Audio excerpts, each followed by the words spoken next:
Okay everyone, Waifu Belector here, the only fair human on Earth, and it is time, people. I've been playing the 2XKO Alpha Lab and I'm ready to talk about it. If you don't know, 2XKO is the horribly named League of Legends fighting game spin-off from Riot Games. It's set to come out next year, but for now, they're having a closed alpha playtest that they call Alpha Lab, and I've been playing a hell of a lot of it and figuring out exactly what needs to be said about it, because no one else is gonna give it to you straight like the only fair human on Earth.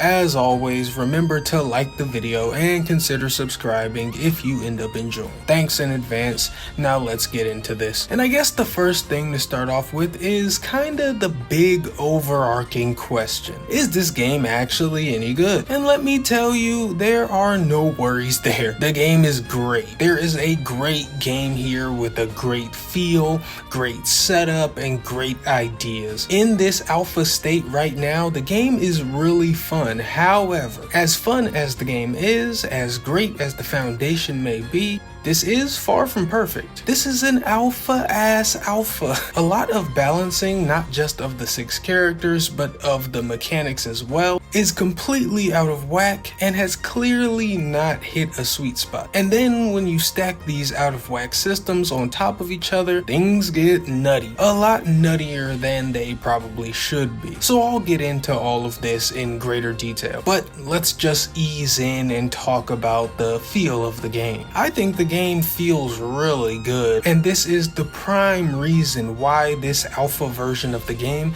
still has this air of greatness around it.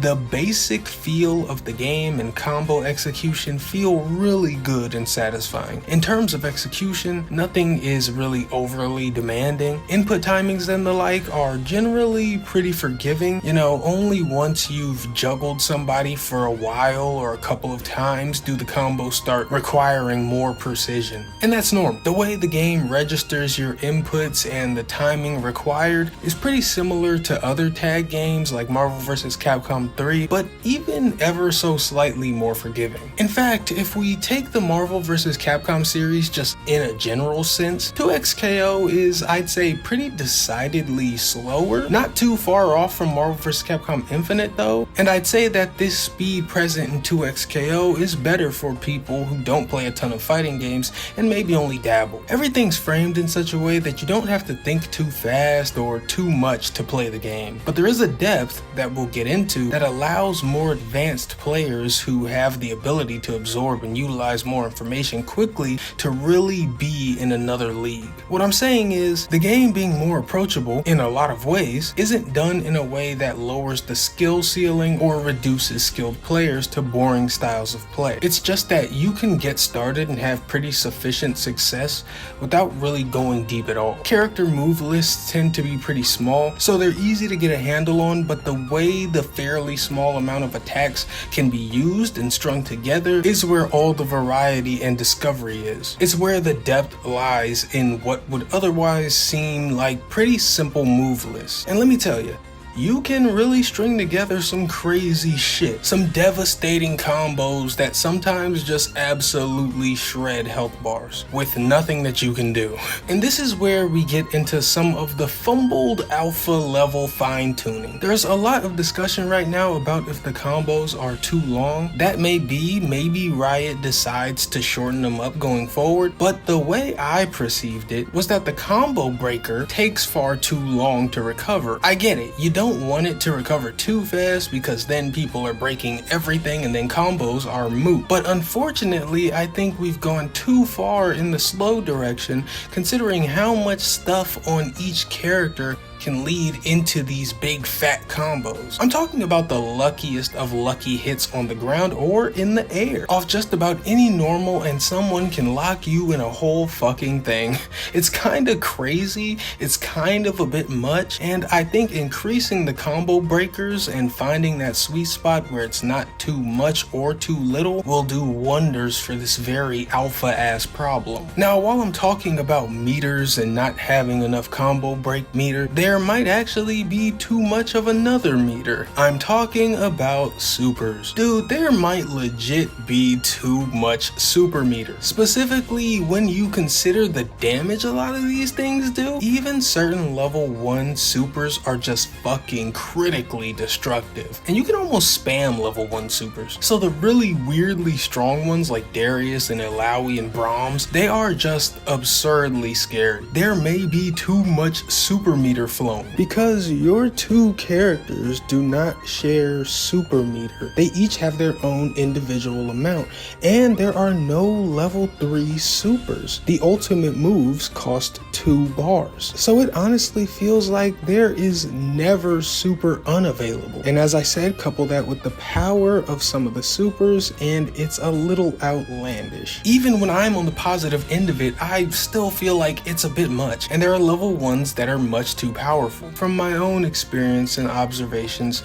this is what I think. Also, this is an alpha, so I sort of expect stuff like this kind of. Another thing that might need a little ironing out is match time. Matches are kind of long, honestly, like to the point that sometimes after round 1, I can't believe there's a round 2. And then sometimes doing a best of 3 match set feels like you've been fighting the same opponent forever. Don't get me wrong, this match length thing is not the worst thing ever. If it didn't change, we would likely still have an outstanding game by the time it launched, but I wouldn't be opposed to things being a little bit faster. I understand it's tough though. It's kind of paradoxical because your first thought to decrease match length would be to increase damage, but then I just said some supers are doing too much damage. So what now? Well, there are still other places to increase damage. Everything doesn't have to be on supers, and there's just other stuff to do. For instance, there's a bunch of defensive mechanics that make pressure nearly impossible to keep, and one of them is just completely free and costs nothing. There's a universal wake up attack that doesn't do much damage but completely pushes the opponent off of you. You can just do it for free